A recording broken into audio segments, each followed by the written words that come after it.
Welcome back to the channel.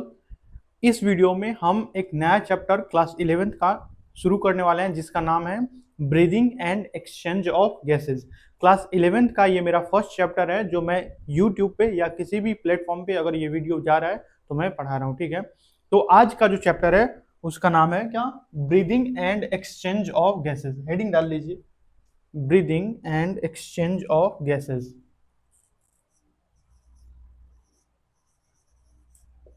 Breathing and exchange of gases, ये रहा अपने chapter का नाम, breathing and exchange of gases.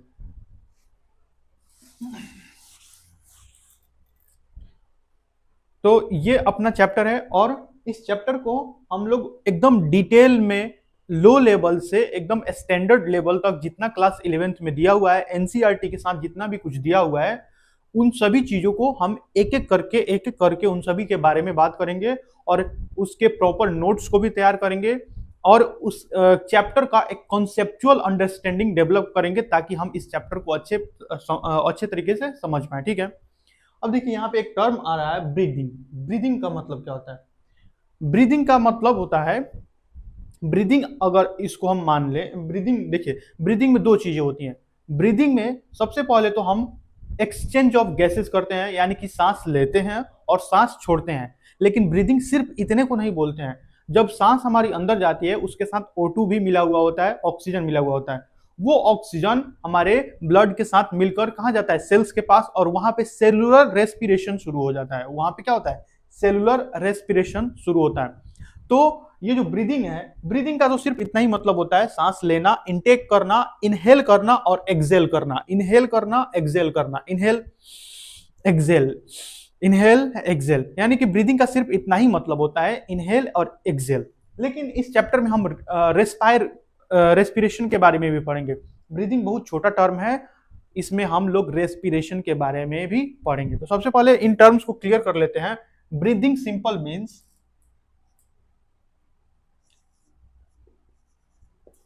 simply means inhale and exhale, inspire करना और Excel करना, यानी कि सांस बाहर छोड़ना।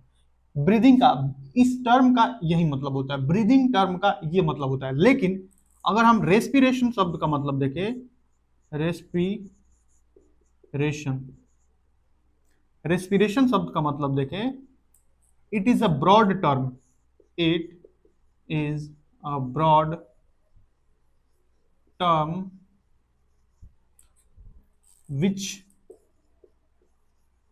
which conclude breathing के साथ साथ और क्या क्या कंक्लूड करता है? Breathing, transport of gases, transport, एक एक चीज डिटेल में देखेंगे, transport of gases plus internal respiration या सेलुलर रेस्पिरेशन भी बोल सकते हैं, सेलुलर रेस्पिरेशन। ब्रीदिंग का सिर्फ इतना ही मतलब होता है, सांस लेना, सांस छोड़ना, सांस लेना, सांस छोड़ना, इनहेल एक्सेल। लेकिन ये जो रेस्पिरेशन शब्द है, रेस्पिरेशन का हिंदी में मतलब होता है श्वसन। इसका मतलब होता है श्वसन। क्या होता है? श्वसन, श्वसन, ठीक है। इसका हिंदी में क्या मतलब होता है? श्वसन, श्वसन, ठीक है, श्वसन। तो रेस्पिरेशन शब्द का मतलब होता है, इसमें ब्रीदिंग भी कंक्लूड होती है, ट्रांसपोर्ट ऑफ गैसेस, यानी कि एक जगह से गैसेस को दूसरे जगह ट्रांसपोर्ट करके ले जाया जाता है। गैसेस को एक जगह से ट्रांसपोर्ट करके दूसरे जगह, वन बॉडी पार्ट से दूसरे बॉडी पार्ट तक ले जाया जाता है। उसके बाद सेलुलर रेस्पिरेशन यानी कि जैसे मान लीजिए ये ऑक्सीजन है और ये उसके बगल में हमारी सेल्स हैं। ये ऑक्सीजन डिफ्यूज करके हमारी सेल्स में जाएगी और हमारे सेल्स में जो भी ग्लूकोज है जो भी ग्लूकोज है उसको तोड़कर एटीपी बनेगा, एटीपी एंड CO2। तो ये रहा cellular respiration. Cellular respiration, respiration एक ब्रॉड टर्म है, रेस्पिरेशन एक ब्रॉड टर्म है, रेस्पिरेशन एक ब्रॉड टर्म है। श्वसन ऐसे लिखते हैं, ठीक है, मैंने गलती लिख दिया था, श्वसन ऐसे लिखते हैं। रेस्पिरेशन एक ब्रॉड टर्म है और इस ब्रॉड टर्म में breathing, transport of gases and cellular respiration सभी एक साथ कंक्लूड होती है। ब्रीदिंग एक छोटा सा टर्म है, इसमें हम सिंपली इनहेल और एक्सेल को क्या करते हैं, इनहेल और एक्सेल का मतलब ब्रीदिंग समझते हैं, यानी कि सांस लेने और सांस छोड़ने को ब्रीदिंग, सांस लेना और सांस छोड़ना ब्रीदिंग, सांस लेना सांस छोड़ना ब्रीदिंग। लेकिन अगर आपसे बोल दिया जाए श्वसन क्या है, तो श्वसन एक बहुत बड़ा टर्म है जिसमें ब्रीदिंग भी आ जाती है, जिसमें ब्रीदिंग भी आ जाती है, जिसमें ब्रीदिंग भी आ जाती है। श्वसन में क्या होता है, श्वसन में सबसे पहले हम तो ब्रीद करते हैं, सांस लेंगे। ये जो सांस में हमारे लिए गए सांस में यानी कि इनटेक एयर में ऑक्सीजन आएगी, उस ऑक्सीजन का ट्रांसपोर्ट किया जाएगा थ्रू द ब्लड, यानी कि ब्लड के थ्रू उसका ट्रांसपोर्ट किया जाएगा। और ये ब्लड किसके पास पहुंचेगी, सेलुलर रेस्पिरेशन के लिए सेल्स के पास पहुंचेंगी। और इन सेल्स में पहले से ग्लूकोज होता है, ग्लूकोज एटीपी में टूटता है और एटीपी के साथ साथ इसमें क्या बनता है, CO2। और CO2 वापस इसी रास्ते से पुनः हमारे इन्वायरमेंट में भेज दी जाएगी, ENV यानी कि इन्वायरमेंट में। हमने इन्वायरमेंट से सांस लिया था, क्या लिया था, ऑक्सीजन, ऑक्सीजन हमारे सेल्स तक गई, सेल्स में CO2 बना, फिर उसी रास्ते से वापस ये जो CO2 है, ये इन्वायरमेंट में भेज दिया जाएगा। तो आप समझ चुके होंगे कि ब्रीदिंग का मतलब क्या है, रेस्पिरेशन का मतलब क्या है। यहां पे इन जनरल लिखा हुआ है, अगर ये ब्रीदिंग शब्द दिया गया है, इस चैप्टर का नाम अगर ब्रीदिंग दिया गया है तो इन जनरल टर्म्स में दिया गया है। हम यहाँ पे ह्यूमन रेस्पिरेशन के बारे में भी समझेंगे, पूरे डिटेल में समझेंगे, ठीक है, पूरे डिटेल में उसका मैकेनिज्म समझेंगे, आखिर रेस्पिरेशन या ब्रीदिंग जो भी बोल लीजिए ये कैसे होता है, आखिर हमारे अंदर रेस्पिरेशन की जो मैकेनिज्म होती है उनके बारे में पूरे डिटेल में क्लास 11th में जितना भी दिया हुआ है हम उन सभी के बारे में पढ़ेंगे, ठीक है। मिटा दूं इसको, मिटा दूं, चलिए मिटा दे। अब देखिए, किसी भी चीज को समझने के लिए हमको अगर साइंस में समझना है तो साइंस में मेनली दो ही तरह के सवाल अगर ठीक से पूछे जाए, क्यों और कैसे। अगर कोई चीज हो रही है तो क्यों हो रही है और कैसे हो रही है, ब्रीदिंग क्यों हो रही है और कैसे हो रही है।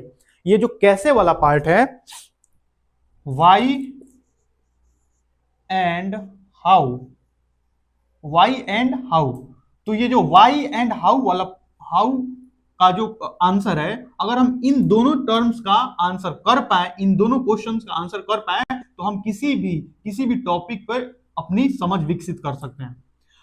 हम श्वसन क्यों करते हैं, आखिर हमें सांस लेने की आवश्यकता क्यों है, और हमारे भीतर सांस लेना जो घटना है वो कैसे होती है। ये जो हाउ वाला टर्म है ये हम अपने आने वाले वीडियोज में समझेंगे, नेक्स्ट आने वाले अपकमिंग वीडियोज में, अपकमिंग वीडियोज में इस पे वीडियोज आएंगी जिसमें हम ये समझेंगे कि आखिर हमारे भीतर ब्रीदिंग का जो मैकेनिज्म है वो कैसे हो पा रहा है। लेकिन अभी यहाँ पे क्वेश्चन ये है कि आखिर हम सांस क्यों लेते हैं, why there is need to breathing और रेस्पायर, हमें सांस लेने की आवश्यकता क्यों है, हमें सांस लेने की आवश्यकता क्यों है। हाउ वाला पार्ट मैकेनिज्म में आएगा, मैकेनिज्म यानी कि हम सांस कैसे लेते हैं, कैसे लेते हैं उसके लिए अलग सेपरेट वीडियोज बनाए जाएंगे जो 1 2 3 करके सीरीज में आएंगे, ठीक है। लेकिन हम यहाँ पे जो क्वेश्चन है कि हमें सांस लेने की आवश्यकता क्यों है उसके बारे में हम यहाँ पे देखने जा रहे हैं। इसको मिटा दूं, क्वेश्चन क्या है हमारा, why do we need respiration. देखिए, हमें श्वसन की आवश्यकता क्यों है, हमें श्वसन की आवश्यकता क्यों है, हमें श्वसन की आवश्यकता क्यों है। हम भोजन करते हैं, सांस लेते हैं, ये सभी चीजें हम करते हैं। अच्छा, हम सांस लेते हैं तो क्या होता है, अगर हम सांस ले रहे हैं तो हम जो भी श्वसन के रूप में जो भी जिन भी गैसेस को लेते हैं, आखिर वे गैसेस जाती कहाँ है, वे गैसेज आखिर जाती कहाँ है। देखिए, ये हमारा नाक, ठीक है, मैं पूरा नहीं बना रहा हूं, नेजल कैविटी, ये है नेजल कैविटी, ये है ओरल कैविटी, ओरल कैविटी यानी कि फूड वाला कैविटी, ठीक है। ये है ट्रैकिया, ये क्या है, ट्रैकिया। ये इसोफेगस है, ये जो पिछला वाला पार्ट है वो इसोफेगस है। और ये जो ट्रैकिया है ये दो भाग में बट जाएंगी, और दो भाग में बटने के बाद ये कहाँ चली जाएंगी, लंग्स के पास चली जाएंगी। कहाँ चली जाएंगी, लंग्स के पास। ये है अपने लंग्स, ये भी है अपने लंग्स, ठीक है। लंग्स के पास चली जाएंगी। यानी कि अगर हम सांस लेते हैं तो वायु जो है यहां से एंटर करती है, एयर इंटर करती है हमारे नेजल चैम्बर से होते हुए। ये है क्या, ये हमारा ये हमारा नेजल चैम्बर है। ये जो चैम्बर दिख रहा है, ये जो खाली जगह दिख रहा है, ये नेजल चैम्बर है। उसी प्रकार से ये हमारी माउथ कैविटी है, ये नेजल चैम्बर है। आगे चलकर इसको फेरिंग्स बोलते हैं। क्या बोलते हैं, फेरिंग्स।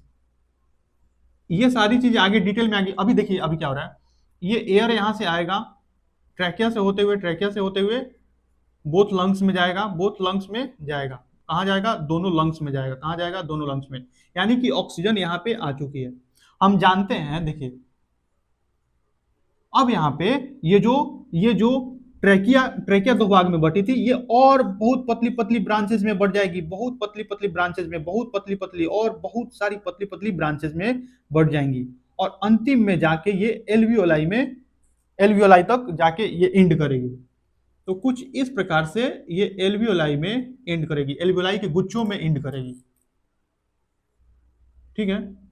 और एल्वियोलाई के चारों तरफ ब्लड कैपिलरीज पाई जाती हैं। एल्वियोलाई के चारों तरफ ब्लड कैपिलरीज पाई जाती हैं।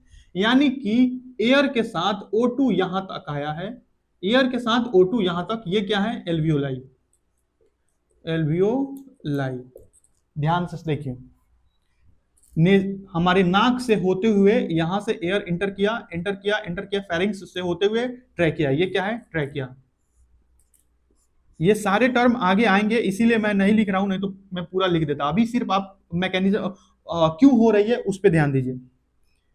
ट्रैकिया, यह है ट्रैकिया, यह है लंग्स। लंग्स में बहुत सारी छोटी छोटी एल्वियोलाइज पाई जाती हैं।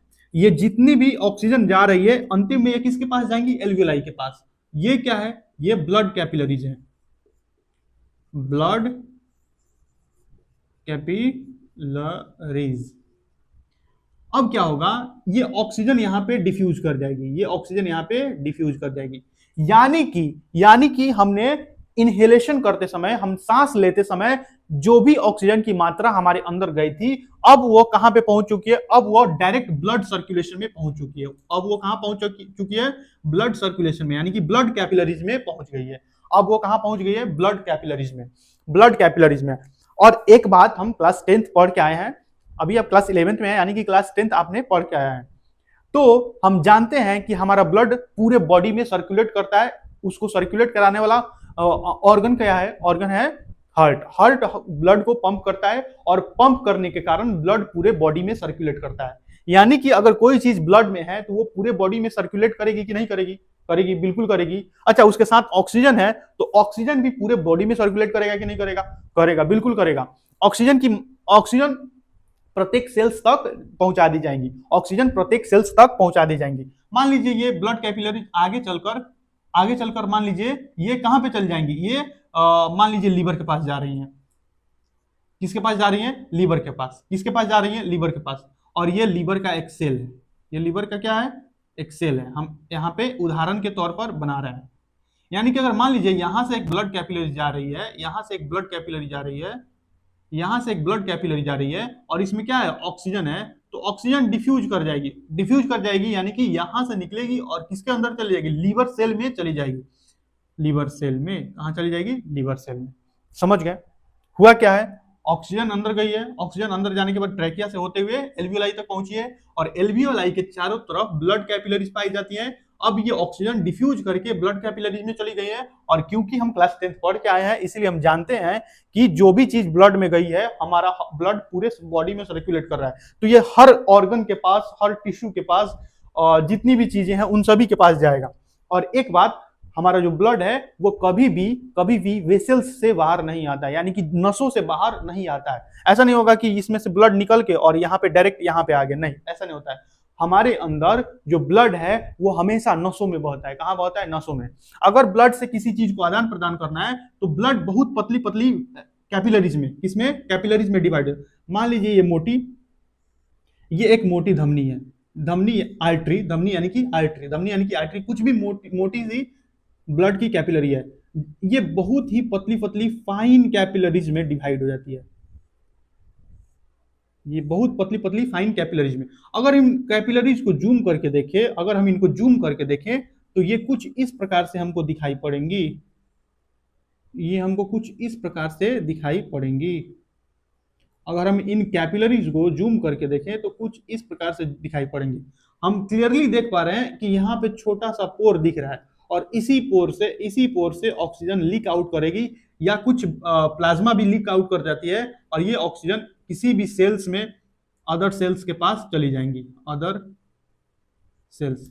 क्योंकि हमारे बॉडी में सिर्फ लीवर थोड़ी है, लीवर के अलावा बहुत सारी सेल्स हैं, किसी भी सेल्स के पास जा रही है। ऐसा हो कब रहा है? जब ये मोटी सी धमनी, मोटी सी आर्टरी या मोटी जो भी है ये कैपिलरी है, तो सॉरी ये जो भी वेसल है, ये वेसल आगे चलकर बहुत पतली पतली कैपिलरीज में बढ़ रही है। और हम कैपिलरीज को जूम करके देखें तो कैपिलरीज का स्ट्रक्चर कुछ इस प्रकार से होता है। इसमें एपिथेलियल सेल्स होते हैं। इसमें क्या होते हैं? Epithelial cells. इसमें क्या होते हैं? Epithelial cells. ये कौन सी सेल्स हैं? Epithelial cells. अगर आपने एपिथेलियल सेल्स नहीं पढ़ा है तो मैं उसको पढ़ाऊंगा, आराम से पढ़ाऊंगा। बस यहाँ पे आप याद रख लीजिए कि ये एपिथेलियल सेल्स होती हैं, ये चपटी सेल्स होती हैं। कैसी सेल्स होती है? चपटी।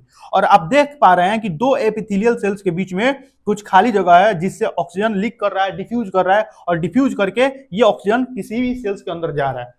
तो सेल्स के अंदर जा रहा है तो इससे क्या होगा? हम यहाँ पे किस क्वेश्चन का जवाब खोज रहे हैं? आखिर हमें श्वसन की आवश्यकता क्यों है? ऑक्सीजन कहीं भी जाए उससे श्वसन का क्या लेना देना है? हमारा क्वेश्चन ये है कि हम आखिर सांस क्यों लेते हैं? और आप भैया बता रहे हैं कि ऑक्सीजन सेल के पास पहुंच गई। आप इतना जो भी कुछ बताए हैं, आखिर इसका आप कहां पर पहुंचे? आप यही तो बता रहे हैं कि ऑक्सीजन सेल्स के पास पहुंच गई। तो सेल्स के पास पहुंच गई और ऑक्सीजन हम सांस क्यों लेते हैं, इसमें क्या तालमेल है? अभी मैं बता रहा हूं, पहले इतना नोट डाउन कर लीजिए। आप यहां तक ये सीख चुके हैं, ऑक्सीजन अंदर गई, ऑक्सीजन अंदर, सिर्फ ऑक्सीजन नहीं जाती और भी गैसेज जाती हैं, लेकिन हमारा जो लंग्स है, हमारा जो ब्लड है, वो ऑक्सीजन को बाइंड करने की क्षमता रखता है। क्या करने की रखता है? बाइंड करने की क्षमता रखता है। इसीलिए ऑक्सीजन कहां चली जाती है? ब्लड में। और बाकी सारी गैसेज बाहर एक्सपेल कर दी जाती है, एक्सेल कर दी जाती है। समझ में आ गया? तो यहां से गया ट्रैकिया, ट्रैकिया से होते हुए लंग्स, लंग्स से होते देखिए कैपिलरी से, कैपिलरी से होते हुए जितनी भी सेल्स हैं हमारे बॉडी में, जितनी भी सेल्स हैं वहां तक ऑक्सीजन पहुंच चुका है। मिटा दूं? मिटा दूं? मिटा दूं? चलिए मिटा दूं।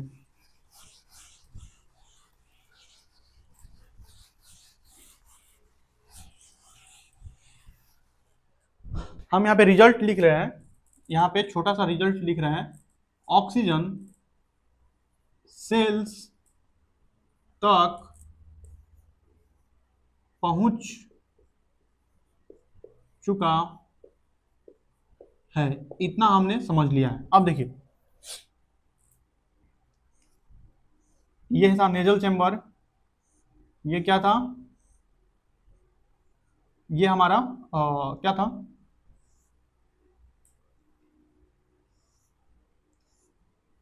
अब देखिए, अब हम ट्रैकिया को आगे नहीं ले जा रहे हैं, ट्रैकिया के बारे में हम पढ़ चुके हैं। अब हम फूड पाइप को आगे ले जा रहे हैं। देखिए फूड पाइप को, पीछे वाला जो होता है क्या होता है? Food pipe.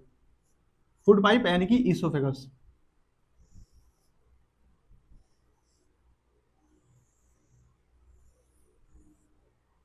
ये है स्मॉल इंटेस्टाइन। ये क्या है? Small intestine.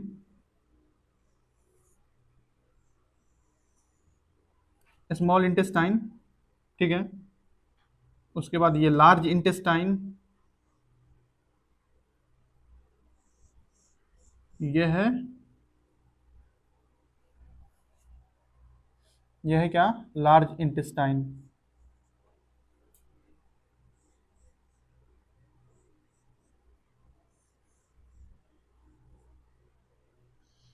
ये है लार्ज इंटेस्टाइन, ये रेक्टम एंड ये एनस, ठीक है। तो हम भोजन करते हैं, भोजन कहाँ जाती है, स्टमक में जाती है, स्टमक से होती हुई स्मॉल इंटेस्टाइन, और स्मॉल इंटेस्टाइन में विलाई, विलाई होती है। विलाई क्या होती है, ये फिंगर लाइक स्ट्रक्चर होती है जो हमारे स्मॉल इंटेस्टाइन में प्रेजेंट होती है, और जितनी भी डाइजेस्टेड फूड है विलाई के द्वारा अब्सॉर्ब की जाती है और ब्लड सर्कुलेशन में भेज दी जाती है। यानी कि डाइजेस्टेड फूड यहां से ब्लड सर्कुलेशन में आ गया। डाइजेस्टेड फूड, डाइजेस्टेड फूड कहां पे आ गया, ये क्या है, ये ब्लड कैपिलरी है, ब्लड कैपिलरी। और हम जानते हैं ब्लड तो सभी जगह जाती है, यानी कि ये जो डाइजेस्टेड फूड है ये will reach to each and every cell, each and every cell of our body, यानी कि हमारे शरीर में जितनी भी कोशिकाएं हैं ये डाइजेस्टेड फूड वहां पे जाएगा। डाइजेस्टेड फूड यानी कि क्या, जैसे कि ग्लूकोज, ग्लूकोज ब्लड के बॉडी के सभी सेल्स तक पहुंच गया, यानी कि ये रही सेल्स, और यहां पे क्या पहुंच चुका है, यहां पे पहुंच चुका है ग्लूकोज, और ऑक्सीजन पहले ही सेल्स तक पहुंच गया है, ग्लूकोज पहुंचा दिया गया। अब ये ऑक्सीजन जो है ऑक्सीजन इसके साथ रिएक्शन करेगी। अब ये ऑक्सीजन क्या करेगा, रिएक्शन। इस रिएक्शन में क्या होगा, इस रिएक्शन में होगा ये कि ये एनर्जी बनाएगा। क्या बनाएगा, इस रिएक्शन में क्या बनेगा, एटीपी बनेगा, खूब सारा एटीपी बनेगा। कैसा एटीपी बनेगा, खूब सारा एटीपी। उसके साथ साथ इसमें CO2 एंड वाटर भी प्रोड्यूस होगा। अगर आप यहां पे ध्यान से सोचे कि हम किसी भी कारण से सांस लेना बंद कर दे, यानी कि रेस्पायर करना बंद कर दे, ध्यान से सुनिए, अगर हम किसी भी कारण से सांस लेना बंद कर दे, रेस्पिरेशन को रोक दिया जाए, रेस्पिरेशन जो मैकेनिज्म चल रहा है उसको रोक दिया जाए, ये नहीं हो पाएगा। ऑक्सीजन सेल्स तक नहीं पहुंचेंगी, सिर्फ और सिर्फ क्या सेल्स तक पहुंचेगा, ग्लूकोज, यानी कि डाइजेस्टेड फूड पहुंचेगा, ऑक्सीजन सेल्स तक पहुंचेगी नहीं। क्या सिर्फ और सिर्फ डाइजेस्टेड फूड अगर सेल्स तक जाए, ये क्या है, सेल्स है,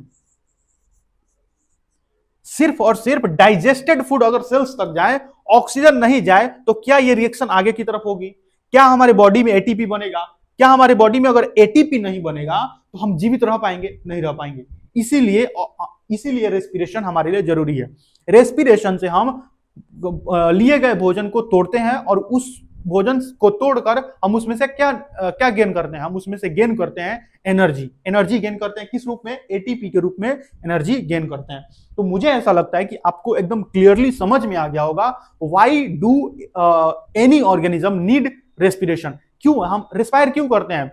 बिकॉज अगर हम रेस्पायर नहीं करें, ब्रीद नहीं करें, रेस्पिरेशन की क्रिया अगर हमारे भीतर नहीं हो, प्रोसेस नहीं हो, तो ऑक्सीजन सेल्स तक नहीं पहुंचेंगी।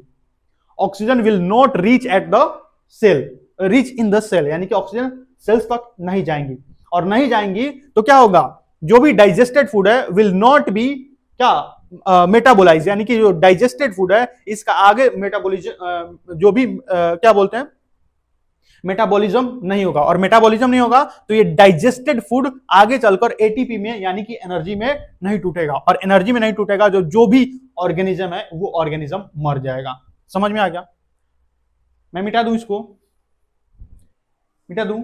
वाई वाला जो हम सवाल जिसका हम आंसर सीख कर रहे थे, सीख यानी कि ढूंढ रहे थे, वो हमको मिल गया कि हमें रेस्पिरेशन की आवश्यकता क्यों होती है। अब जो दूसरा क्वेश्चन है हाउ, उसका जवाब अगले लेक्चर में मिलेगा, आने वाले लेक्चर्स में मिलेगा। अब देखिए इसके आगे वाला पोर्शन मिटा दूं, मिटा दे रहा हूं।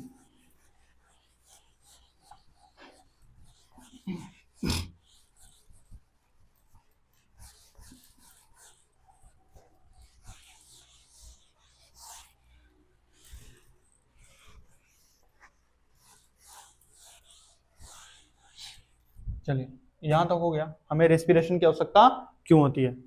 अब हम देख रहे हैं कि जो भी प्लांट किंगडम में एनिमल्स हैं, प्लांट किंगडम में बोल रहा हूँ, एनिमल किंगडम में जो भी फाइलम्स हैं, उन अलग अलग फाइलम्स में, उन अलग अलग एनिमल्स में आखिर उनमें कैसे रेस्पिरेशन होता है, उनमें रेस्पिरेशन के लिए कौन कौन से ऑर्गन्स पाए जाते हैं, ये चीज हम देख रहे हैं। उसके पहले हम ये देख लेते हैं कि आखिर जो रेस्पिरेशन है, रेस्पिरेशन का जो मैकेनिज्म है, रेस्पिरेशन का जो तरीका है, वो तरीका किन किन बातों पर डिपेंड करता है। जैसे अगर हम धरती पर रह रहे हैं तो धरती पर रहने वाले जीव जंतुओं के लिए फेफड़ा है, उनके भीतर फेफड़ा है। अभी अभी हमने लंग्स का क्या डायग्राम बनाया था। लेकिन क्या वैसे जीव जो धरती पर नहीं रह रहे हैं, पानी के भीतर रह रहे हैं, आखिर पानी भी धरती पे ही है, वो पानी के अंदर रह रहे हैं, वो सरफेस पे नहीं रह रहे हैं, ठीक है। तो अगर वो सरफेस पे नहीं रह रहे हैं, पानी के अंदर रह रहे हैं, क्या उनमें भी फेफड़ा ही पाया जाएगा? उनमें फेफड़ा पाया जाएगा, या किन किन जंतुओं में, किन किन एनिमल्स में कौन कौन सी चीजें पाई जाती है, इसके बारे में देखने जा रहे हैं। अलग अलग एनिमल्स में अलग अलग रेस्पिरेटरी ऑर्गन्स होते हैं, उन रेस्पिरेटरी ऑर्गन्स के बारे में देखेंगे, और किस जंतु में कौन सा रेस्पिरेटरी ऑर्गन होता है ये भी देखेंगे। लेकिन उससे पहले देखेंगे कि आखिर ये रेस्पिरेटरी ऑर्गन किन किन बातों पे डिपेंड करता है।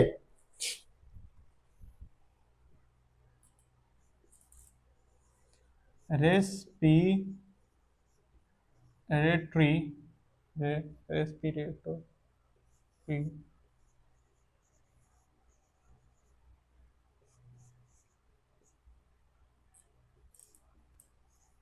डिपेंड्स, कि आखिर वो जो एनिमल है वो एनिमल कहां रह रहा है, आखिर वो जो एनिमल है वो एनिमल आखिर रह कहां रहा है, ठीक है।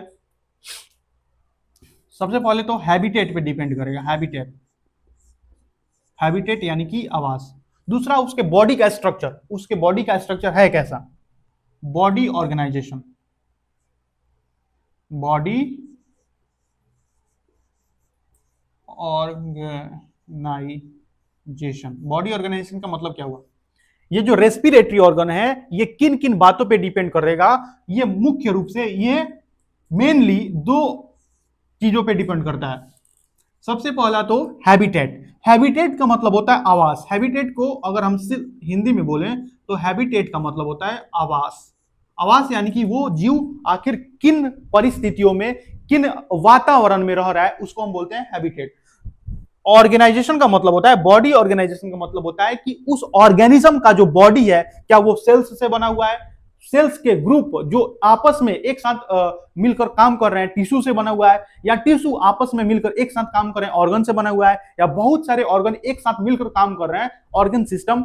उस ऑर्गेनिज्म के बॉडी में क्या ऑर्गन सिस्टम है या ऑर्गन सिस्टम नहीं है, आखिर किस लेवल पे है, क्या टिश्यू के लेवल पे है, क्या सिर्फ सेल्स हैं, सेल्स के कुछ गुच्छे हैं जो आपस में काम नहीं कर रहे हैं, कुछ सेल्स रेस्पिरेशन परफॉर्म कर रही हैं, कुछ सेल्स एक्सक्रीशन परफॉर्म कर रही हैं, कुछ सेल रिप्रोडक्शन परफॉर्म कर रही हैं, कि आखिर उसमें कौन सी लेवल ऑफ ऑर्गेनाइजेशन है, उसका बॉडी किस तरह से बना हुआ है, यह भी डिपेंड करेगा कि आखिर उसमें रेस्पिरेटरी ऑर्गन क्या होगा।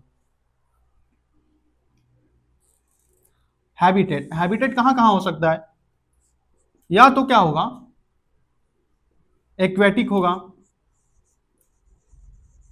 एक्वेटिक क्या होगा, वो एक्वेटिक। अगर वो एक्वेटिक है उसमें क्या पाई जाएंगी, गिल्स, क्या पाई जाएंगी, गिल्स। एक्वेटिक एनिमल्स में क्या होती है, गिल्स प्रेजेंट होती हैं। टेरेस्ट्रियल, अगर टेरेस्ट्रियल है तो उसमें क्या पाई जाएंगी, लंग्स, क्या पाई जाएंगी, मेनली लंग्स पाई जाएंगी, बाकी और भी कुछ पाई जाती हैं लेकिन हम उसके बारे में बाद में देखेंगे। हैबिटेट या तो एक्वेटिक होगा, या तो एनिमल एक्वेटिक होगा, पानी में पाया जाता है। अगर पानी में पाया जा रहा है तो उसको उसको क्या होगा, उसके पास गिल्स होंगी। गिल्स क्या करेंगी, पानी में जो डिसॉल्व ऑक्सीजन है उसको लेंगी और पूरे बॉडी में सर्कुलेट कराएंगी through the help of blood, through the help of blood. Terrestrial animals में क्या होता है, मेनली लंग्स प्रेजेंट होती है। अब देखिए body organisation,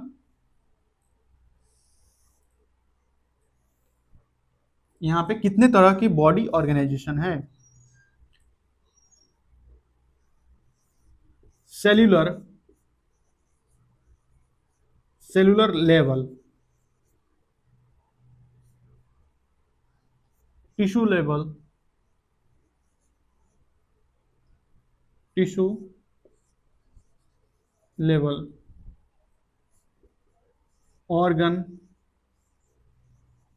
level and organ system, organ system.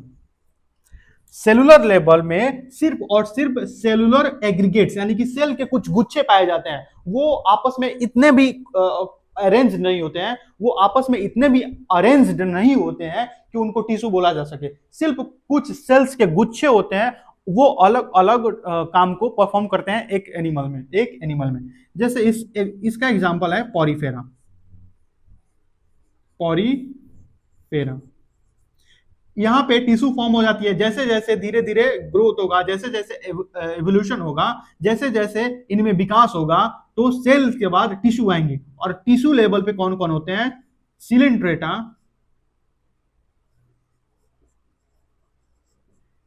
And Ctenophora. Ctenophora. Organ level पे होता है प्लेटीहेल्मिन्थेस, प्लेटीहेल्मिन्थेस। और ऑर्गन सिस्टम में होते हैं एस्कहेल्मिन्थेस से कॉर्डेटा तक।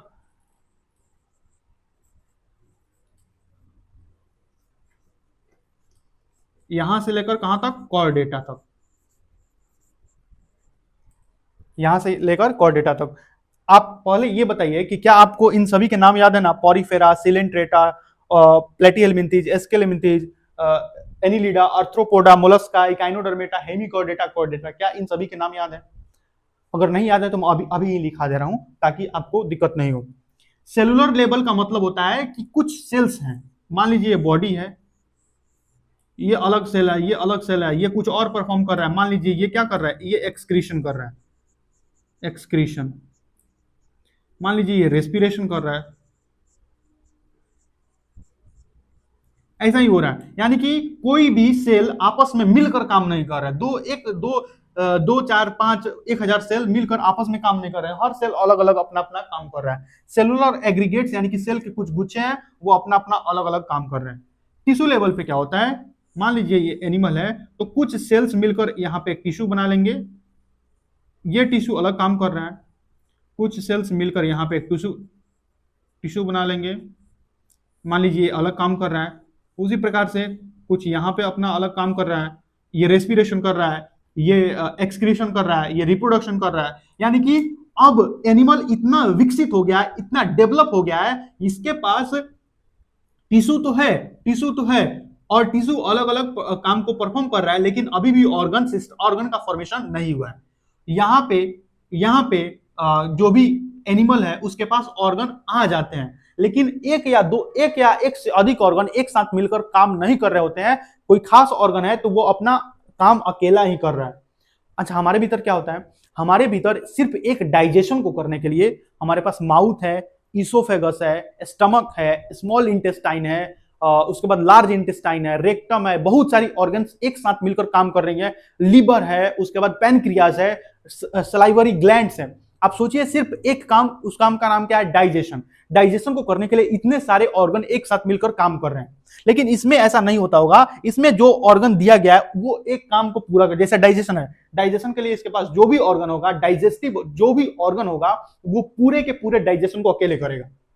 लेकिन जैसे ही ऑर्गन सिस्टम पे जाएंगे तो एक से अधिक ऑर्गन एक साथ मिलकर काम करने लगेंगे, यानी कि एक ऑर्गन दूसरे ऑर्गन को हेल्प करेगा कोऑर्डिनेटली, यानी कि उनमें उनके बीच में सामंजस्य बैठेगा। जैसे हम भोजन करेंगे तो भोजन करते समय हमारे मुख में सलाइवा, लार का आ जाना, उसके बाद जब पेट में भोजन जाएगा तो HCl सीक्रेट होगा, HCl के बाद जब और भोजन नीचे की ओर जाएगा स्मॉल इंटेस्टाइन में, तो वहां से पैनक्रियाटिक जूस आएंगी, उसके बाद बाइल जूस आएगा। बाइल जूस किसके पास से आएगा? लीवर के पास आएगा। तो आप सोचिए ये सारी चीजें एक साथ कोऑर्डिनेटली हो रही है।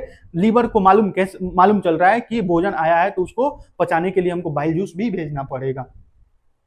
तो प्लेटीहेल्मिन्थेस में सिर्फ और सिर्फ ऑर्गन होते हैं, ऑर्गन एक साथ काम नहीं करता है। ऑर्गन सिस्टम एस्केहेल्मिन्थेस से कॉर्डेटा तक होता है। अगर आपको इसके नाम नहीं याद है तो मैं लिखा दे रहा हूं ताकि आप उसको याद कर पाए, ठीक है?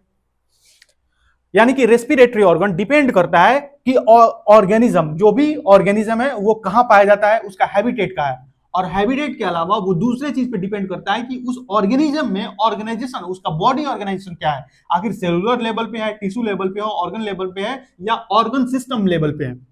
हैबिटेट में अगर एक्वेटिक हैबिटेट है तो वो गिल्स से सांस लेगा, अगर वो टेरेस्ट्रियल है यानी कि धरती पे रह रहा है, धरती के ऊपरी सरफेस पे, ऊपरी भाग पे रह रहा है, तो उसमें मेनली लंग्स प्रेजेंट होगी। भैया दूसरी कुछ नहीं प्रेजेंट हो सकता है उसमें ट्रैकेल ट्यूब हो, लेकिन अभी हम सिर्फ बहुत सारे एक साथ ऑर्गेनिज्म को देख रहे हैं, यानी कि हम मेनली बोल रहे हैं यहाँ पे लंग्स लिखने का मतलब मेनली लंग्स, उसके अलावा भी कुछ हो सकता है।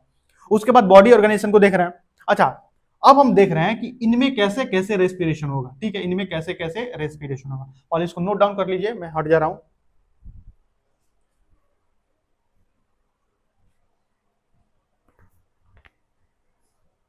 चलिए मिटा दूं। अब देखिए, पॉरीफेरा, सिलेंट्रेटा, टिनोफोरा, प्लेटिहेल्मिन्थेस, एस्केल्मिन्थेस, इन सभी में मैं ये बताऊं कि आखिर इनमें कैसे रेस्पिरेशन होता है, उससे पहले मैं इनके नाम लिख देता हूं ताकि आप ठीक से याद कर पाए, आपके पास एक जगह हो जाए। ठीक है,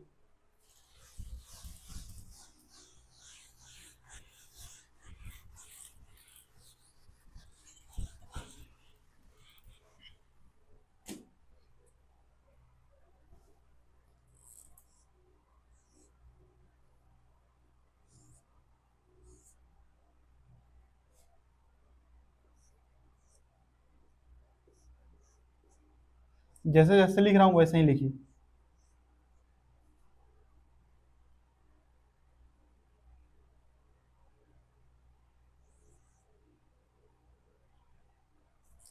Porifera, Coelenterata, Ctenophora, Platyhelminthes, Aschelminthes, Arthropoda, Annelida, Arthropoda and Aschelminthes, Annelida, Arthropoda, Mollusca,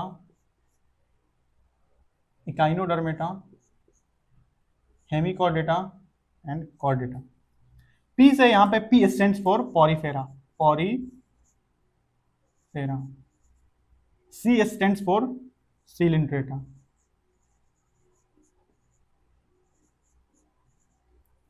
Ctenophora, cteno. अच्छा, इनके बारे में पूरा डिटेल कहां पढ़ना है, इनके बारे में पूरा डिटेल पढ़ना है एनिमल किंगडम में। तो आप घबराइएगा नहीं, अगर आपसे नाम नहीं याद हो रहा है तो छोड़ दीजिएगा, नाम नहीं याद हो रहा है तो क्या कर दीजिएगा, छोड़ दीजिएगा। इनके बारे में पूरा डिटेल्ड एक एक फाइलम के बारे में वहां पे डिटेल पढ़ना है एनिमल किंगडम में। यहाँ पे क्या हो जाएगा, प्लेटी हेलमिन्थेस, हेल, समझने का कोशिश कीजिएगा।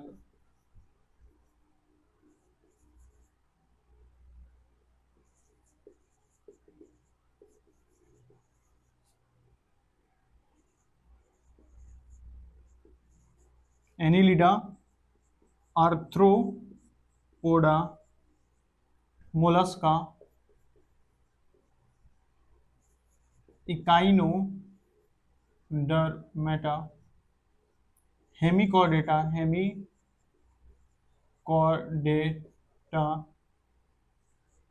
कॉर्डेटा। अच्छा, कॉर्डेटा में मैं यहीं पे लिख दे रहा हूं, कॉर्डेटा में फिर आगे चलकर 5 सब फाइलम में डिवाइड हो जाता है। पाइसेस,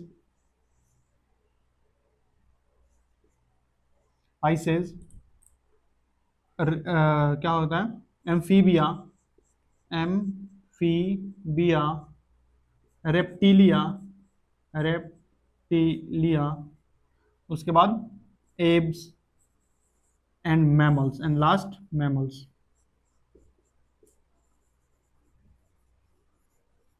देखिए ध्यान से, PCC, PAA, PAAA, MEHC, बस इतना याद करना है। Porifera, Coelenterata, Ctenophora, Platyhelminthes, Aschelminthes, Annelida, Arthropoda, Mollusca, Echinodermata, Hemichordata, Chordata.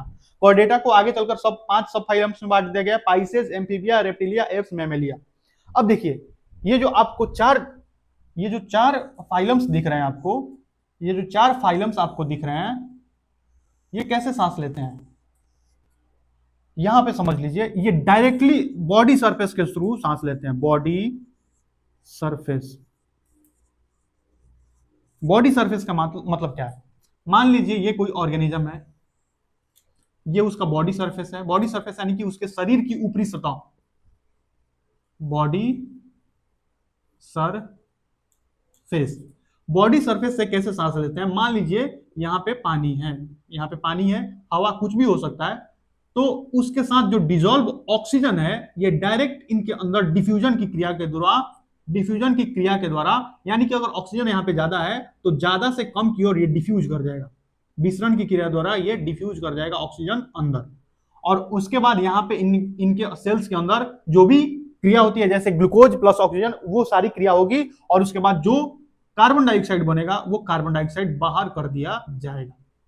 यानी कि पॉरीफेरा, सिलेंट्रेटा, टीनोफोरा और प्लेटिहेल्मिन्थेस, पॉरीफेरा, सिलेंट्रेटा, टीनोफोरा, प्लेटिहेल्मिन्थेस में जो रेस्पिरेशन है बॉडी सरफेस के थ्रू होता है। That means oxygen diffuse directly through body surface। यानी कि इन एनिमल्स में, ये जो भी एनिमल्स हैं, प्लेटिहेल्मिन्थेस, पॉरीफेरा, सिलेंट्रेटा, टीनोफोरा, इनमें जो भी एनिमल्स हैं मोस्टली इनमें जो रेस्पिरेशन होता है कैसे होता है? ऑक्सीजन उनके बॉडी सरफेस से डायरेक्टली अंदर चला जाता है। ये वाला जो डायग्राम है इसके नीचे बना लीजिएगा, ये वाला डायग्राम इसके नीचे बना लीजिएगा। बॉडी सरफेस के थ्रू इनका रेस्पिरेशन होता है, बॉडी सरफेस के थ्रू इनका रेस्पिरेशन होता है। अच्छा, इनमें जो भी एनिमल्स हैं वो मोस्टली एक्वेटिक एनिमल्स हैं। Most of them are aquatic. दिख रहा है कि नहीं? बस इतना देख लेने दीजिए कि आखिर दिख रहा है कि नहीं दिख रहा है। दिख रहा है, बिल्कुल अच्छे से दिख रहा है।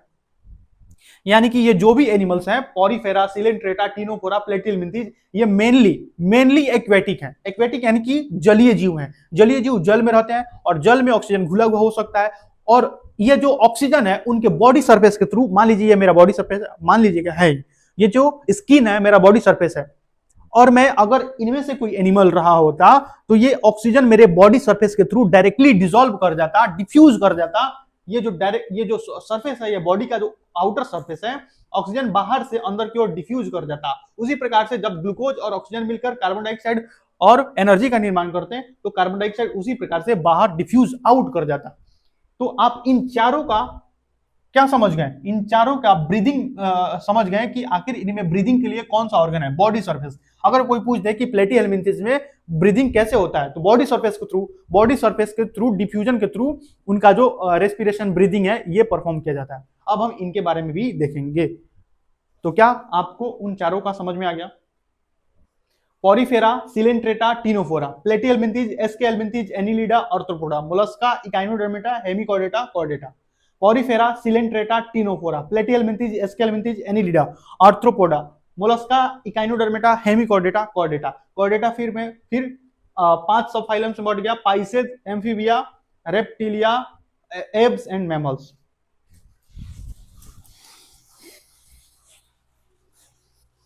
अब हम किसके बारे में देखेंगे? एस्केहेल्मिन्थेस।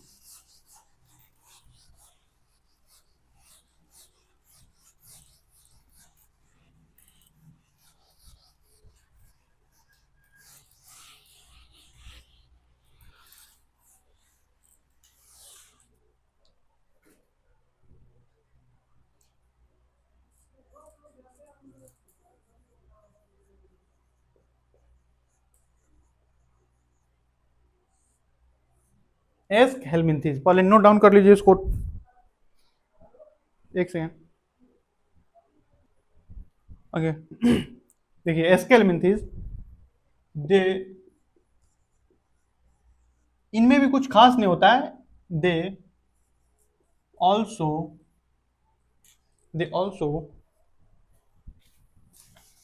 do not have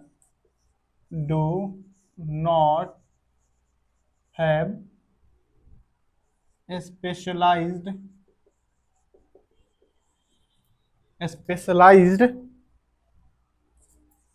organ, specialized respiratory organ,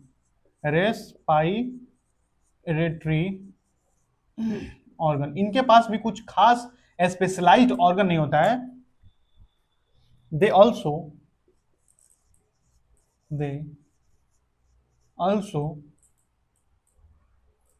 also breathe breathe नहीं, इनके लिए ब्रीद शब्द अच्छा नहीं, respire through body surface. They also respire through their body surface. इनके पास भी कुछ खास नहीं होता है, देयर बॉडी सरफेस। आप चाहें तो